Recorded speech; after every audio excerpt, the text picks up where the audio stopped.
চাঁদাবাজ, যারা দুর্নীতিবাজ, ক্ষমতার অপব্যবহারকারী, সিন্ডিকেট পরিচালনাকারী, মাদক ব্যবসায়ী, তাদের বিরুদ্ধে পঞ্চগড়ের ইতিহাসে মনে হয় প্রথমবারের মতো এত বড় করে একটা ঐতিহাসিক লং মার্চ করেছি। আমরা জানতাম যে আমাদের 5 উপজেলা থেকে আমাদের যারা নেতাকর্মী আছেন এনসিপির কমিটির, তারা 100টা করে মোটরসাইকেল আসবেন এবং 500 মোটরসাইকেলের এই লং মার্চ হবে। কিন্তু আমরা যখন তেঁতুলিয়াতে গেলাম, আমাদের স্থানীয় অনেক মানুষজন, সচেতন নাগরিকরা রাস্তায় নেমে এসেছিল এবং আমরা দেখেছি 1000-এরও বেশি মোটরসাইকেল ছিল। আমরা মনে করি পঞ্চগড় অল্প কিছু মানুষ দ্বারা পঞ্চগড়ের অধিকাংশ মানুষ শোষিত হয় এবং তারা এই অপকর্মগুলোর সাথে জড়িত। আমরা পঞ্চগড়কে এগিয়ে নিতে চাইলে শুধু বড় বড় প্রজেক্ট টানা, সরকার থেকে বিভিন্ন কাজ এনে এটা হবে না, বরং যারা খাদক আছে, যারা এই প্রজেক্টের অর্ধেক খেয়ে ফেলে, লুটপাট করে, তাদেরকে আগে আমাদের ঐক্যবদ্ধভাবে জনগণকে সাথে নিয়ে প্রতিহত করতে হবে। এই জন্য জনগণের মাঝে সচেতনতা তৈরির জন্য, জনগণকে এই বিষয়ে আরও উৎসাহিত করে রাজপথে নিয়ে আসার জন্য এবং জনগণকে এই কাজগুলোতে সম্পৃক্ত করার জন্য আমরা এই পদক্ষেপ নিয়েছিলাম।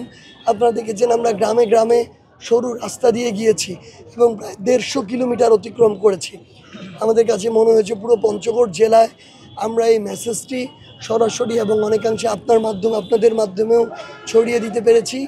এখন আমাদের কাজ এই ধারাটা অব্যাহত রাখা, মাসে একবার হোক, 2 মাসে একবার হোক, এই বার্তাগুলো নিয়ে জনগণের কাছে যাওয়া।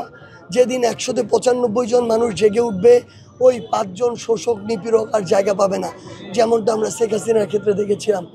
আমরা বিশ্বাস করি জাতীয় নাগরিক পার্টি যে মহান উদ্দেশ্যে এই উদ্যোগটা নিয়েছে, আশা করি ধীরে ধীরে, কোনো জিনিস একদিনে হয় না, আমরা প্রত্যাশাও করি না, আশা করি ধীরে ধীরে পঞ্চগড় সেদিকে এগিয়ে যাবে এবং পঞ্চগড়ের মানুষ এই সুফল পাবে। এটাই আমাদের জাতীয় নাগরিক পার্টি এনসিপির পক্ষ থেকে প্রত্যাশা। আমাদের এনসিপির পক্ষ থেকে সবচেয়ে স্পষ্ট অবস্থান ছিল, এটার জন্য সবচেয়ে সাস্টেইনেবল ওয়ে হচ্ছে গণপরিষদ নির্বাচন। কিন্তু এরপরেও যখন ঐক্যমত্য কমিশনে গণভোটে অধিকাংশর এখানে সম্মতি ছিল, আমরা আমাদের জায়গা থেকে এনসিপির পক্ষ থেকে আমাদের অবস্থান জানিয়েছি। আমাদের মূল উদ্দেশ্য হচ্ছে এই জুলাই সনদের বাস্তবায়ন 1-2 দিন পেছানো লাগানোটা বেশি ইম্পর্টেন্ট কথা না।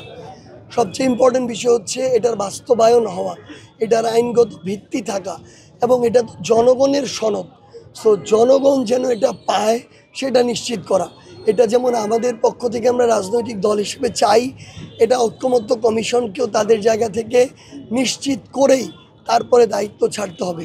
অন্যথায় অভ্যুত্থান পরবর্তী এই দেশের ছাত্র জনতার সাথে এটা একটা বড় বিশ্বাসঘাতকতা হয়ে থাকবে। কিন্তু আমরা আশা করছি এই অন্তর্বর্তীকালীন সরকার, ঐক্যমত্য কমিশন এবং রাজনৈতিক দলগুলো সে পথে না গিয়ে জনগণের আকাঙ্ক্ষাকে প্রাধান্য দিবে এবং আমরা মনে করি যে 15 তারিখ হোক আর 17 তারিখ হোক, আমরা জুলাই সনদ যেভাবে পেতে চাই সেভাবেই আমরা পাচ্ছি। তাকে সমর্থন জানিয়ে একটি ফেসবুকে পোস্ট করেছিলাম, কারণ তিনি এই অভ্যুত্থান পরবর্তী সময় সবচেয়ে যে গুরুত্বপূর্ণ কয়েকটি ঘটনা ঘটেছে বা দৃঢ় সিদ্ধান্ত এসেছে, তার মধ্যে তিনি একটা নিয়েছেন এবং আমরা বিশ্বাস করি তিনি যেটা বলেছেন যে ডিসেম্বরের মধ্যে তিনি শেখ হাসিনার রায় নিশ্চিত করবেন।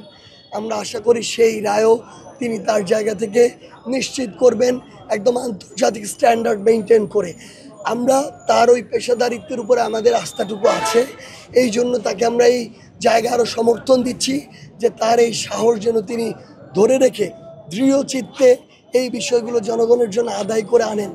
আর সেনাবাহিনীর ক্ষেত্রে আমরা প্রতিষ্ঠান হিসেবে বাংলাদেশ সেনাবাহিনীকে শ্রদ্ধার জায়গায় রাখি, সম্মানের জায়গায় রাখি। আমরা বিশ্বাস করি বাংলাদেশ নামক রাষ্ট্রের সাথে তাদের যে সম্মান সেটা ওতপ্রোতভাবে জড়িত।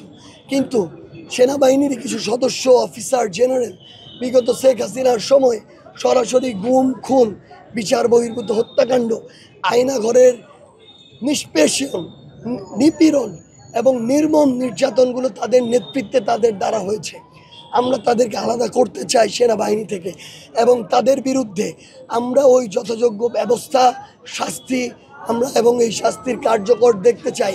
এটা যদি না করা হয়, বাংলাদেশ সেনাবাহিনীর মতো গুরুত্বপূর্ণ রাষ্ট্রের সার্বভৌমত্বের সাথে, রাষ্ট্রের সম্মানের সাথে সম্পর্কিত যে প্রতিষ্ঠান, সেটা কলুষিত হবে, সেখানে কালো দাগ থাকবে, যেটা আমরা চাই না। তাই আমরা অনুরোধ করব বাংলাদেশ সেনাবাহিনী তাদের জায়গা থেকে প্রেস ব্রিফিং করেছেন, তারা যেন তাদের বিচারিক প্রক্রিয়ায় সহযোগিতা করেন এবং আমরা ওই সকল খুনি এবং খুনের সাথে সম্পর্কিত যারা অফিসার জেনারেল বা যেই থাকুক না কেন তাদের জন্য শাস্তি নিশ্চিত হয় সে বিষয়ে আমরা সবাই ঐক্যবদ্ধ থাকবো। সবাইকে অনেক ধন্যবাদ।